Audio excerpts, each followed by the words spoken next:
Hello guys, welcome back to my YouTube channel. Now, we're going to be continuing our simulation and predictions about the World Cup matches. And I do want to state that the info that I got from here isn't really like FIFA accurate. It's the one that I search by myself. So like my predictions, they're not 100%. I just want to make that clear first. Okay, so now we'll be doing Group B, C, and D. And those are Switzerland versus Qatar, Brazil versus Morocco, Turkey versus Australia, and Haiti versus Scotland. And we'll break down each team's strengths and weaknesses, key players, and then reveal the prediction result. So, let's get started. At match number 1, we have Switzerland versus Qatar. Now, first up, we have Switzerland taking on Qatar in Group B. Switzerland enters this tournament as one of Europe's most reliable tournament teams. They may not always grab the headlines, but they constantly reach the knockout rounds thanks to organized, discipline, and experience. The backbone of Swiss side remains extremely strong. In goal, they have Gregor Kobel, one of Europe's most dependable goalkeepers. In defense, Manuel Akanji leads a backline that combines physicality with excellent ball-playing ability. The midfield is controlled by the experienced Granit Xhaka, whose leadership and composure remains vital for Switzerland. I'm sorry if I'm kind of saying this wrong. I'm having a hard time pronouncing the names, as I said before in the other videos, the old ones. But mind me, if you're confused about the names of the players, I'll add them in the description, so don't worry about it. And then, meanwhile, Breel Embolo provides the attacking threat up front. The biggest strength of Switzerland is balance. They rarely have a weak area on the field and are difficult to break down. So, however, their main weaknesses remain creativity in the final third. Against defensive teams, they can sometimes dominate possessions without creating enough clear chances. On the other side, Qatar arrives with confidence. After years of investment into their national program, Akram Arif remains their most dangerous player and creative engine, while Almoz Ali continues to provide goal-scoring ability. The chemistry within the Qatar squad is one of their strengths, and it's one of their greatest actually, because many players have spent years playing together.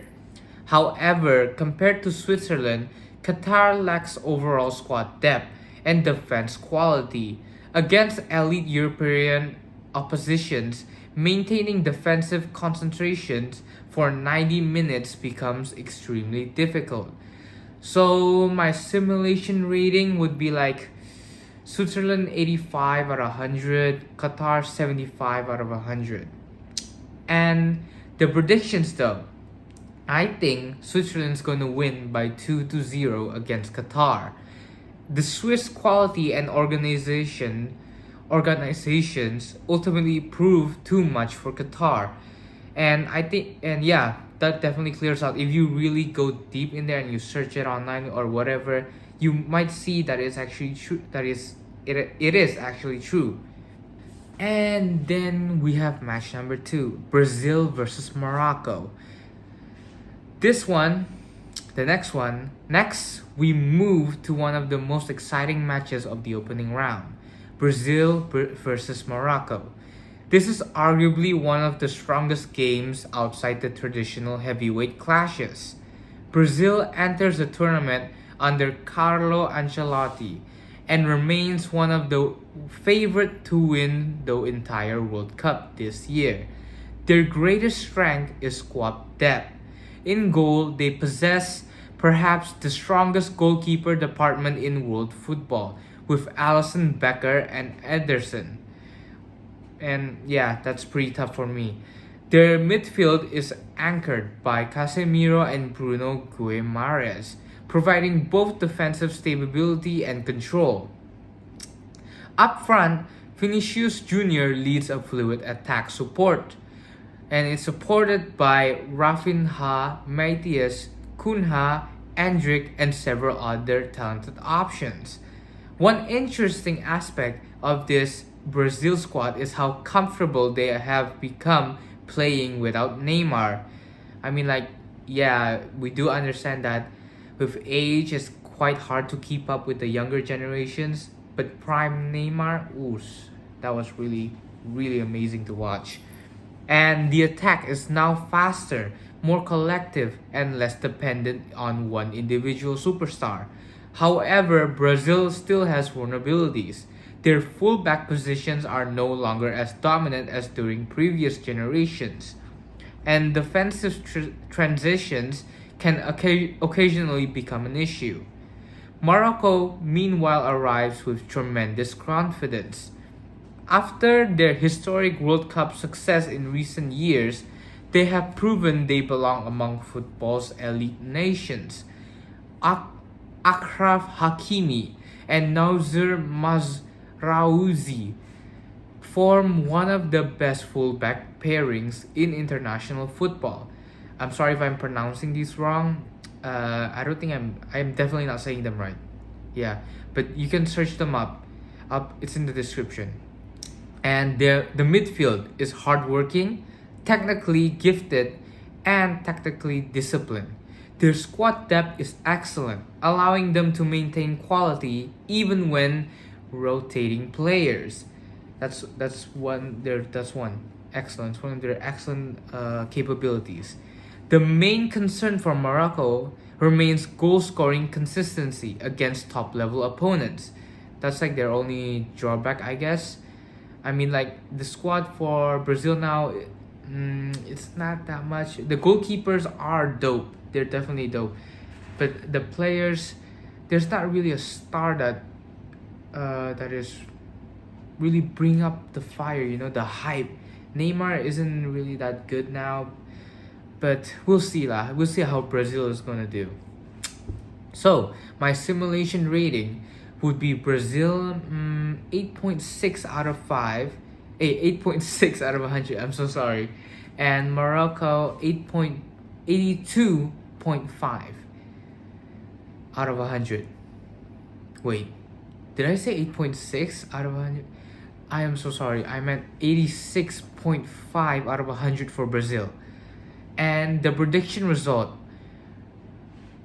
I'd say Brazil is gonna win 2-1 against Morocco. A highly competitive match, but Brazil's superior attacking quality makes the difference. Yeah, I mean, you could see that. You can definitely see that. And then we're going to match 3. That is Turkey versus Australia.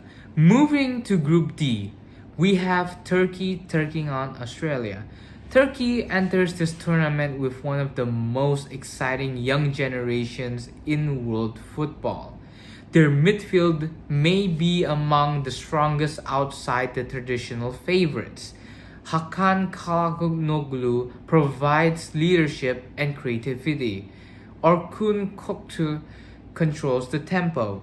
Meanwhile, Arda Güler and Kenan Yildiz offer world-class technical ability and creativity in attack. I am so pronouncing those wrong.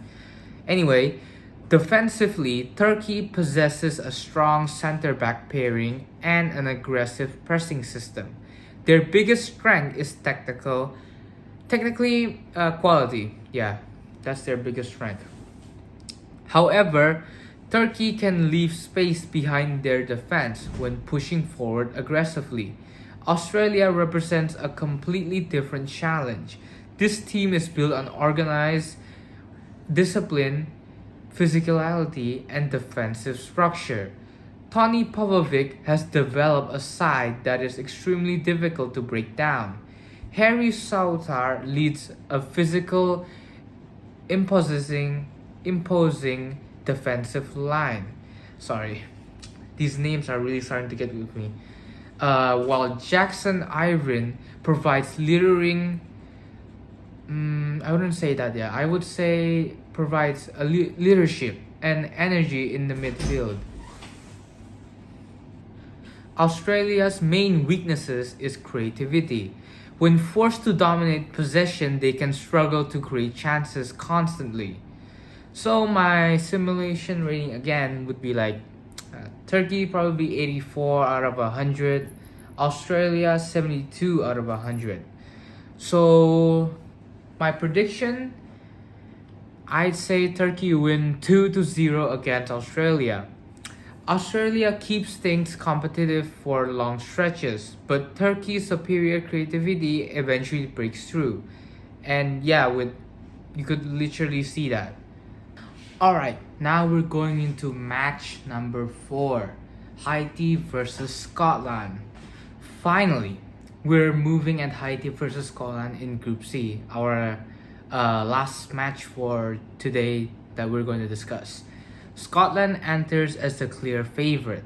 Their squad contains players competing at a much higher level of club football and brings considerably more tournament experience.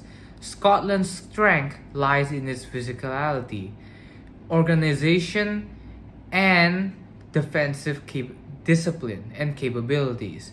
They possess a strong spine capable of controlling difficult matches. Their midfield works tirelessly, while their defense structure makes them difficult to break down. The concern for Scotland remains consistency in front of goal.